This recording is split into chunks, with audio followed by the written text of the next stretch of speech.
كافة الأشخاص حول العالم أصبحوا روحانيين إلا أنت. كم مرة أنت لجأت إلى روحاني لتتعلم منه أو ليلبي لك طلب؟ معظم الروحانيين اللي أنت مؤمن بيهم معظمهم كان بيلجأ لجاك الظاهرة. عشان كده أنا هعرفك أسرارهم عشان محدش فيهم يقدر يخدعك بعد كده. اعتقاد الروحاني حاليا إن هو أذكى منك، ولكن في الحقيقة إذا سمعت كلامي ستكون أنت أذكى. أولا الروحاني لما بيشوفك بيبتدي يقولك على حاجات بتحصل هي في الحقيقة بتحصل مع كل الناس: أحلام متكررة، وجع أسفل الظهر، اكتئاب، تعب نفسي، أشياء الإنسان الطبيعي ليس في غنى عنها يوميا. وثانيا يبتدي يقولك مراتك مأذية، أو أمك أو أختك. صعب جدا يقولك أخوك أو أبوك أو جدك، لأن هنا هو بيدور على حرمتك أنت، وهو في الحقيقة بيلعب بعقلك عشان يوصل لحرمة بيتك.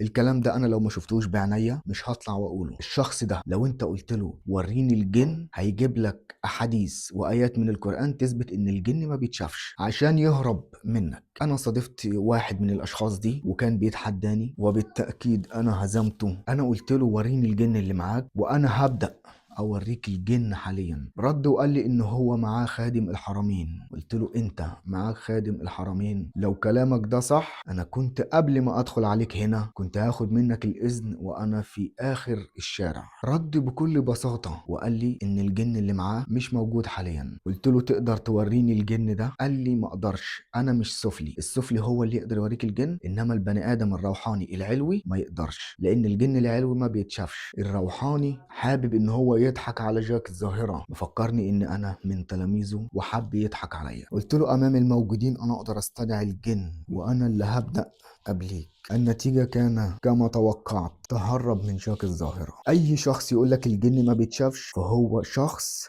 دجال ونصاب وبيتهرب منك وما يقدرش يوري لك حاجة زي كده لان هو مش معاه اساسا. اي شخص يقولك انا معايا خدمة قول له كلمة واحدة: كان جاك الظاهرة اولى ان يكون له جيوش من الجن، او على الاقل جن واحد يخدمه. انا لم اكن مخاويا للجن، الامر لم يكن بهذا البساطة. يجب عليك ان تقدم تنازلات، فالافضل انك لا تتابع السحرة. الفترة السابقة وانا سني كان 10 سنين انا كنت بحضر الجن عشان اشوفه فقط، لكن كان عقلي اكبر بكثير. اعطاني الله علم، لو كان العلم ده في دماغك انت صدقني انت مش هيصادفك جن، ولو صادفك جن في حياتك بمجرد من انك تكشر عن انيابك لن يكن موجود. انا هحاول اديلك العلم بس انت لازم تفهمني ولازم تركز. لو انت حابب ان انا اديلك العلم ده بس تستخدموه في الخير اشترك في قناة اليوتيوب وكلمني هناك، وهقدم لك سلسلة كاملة من فضايح السحرة وازاي ان انت تكون اقوى منهم. وفي نهاية كلامي انا تبت من السحر الاسود منذ سنوات، لكن كل ما درسته ما زال في رأسي. لكن جاك الظاهرة مش هيستخدم السحر، وهشرح لك كل حاجة بالتدريج،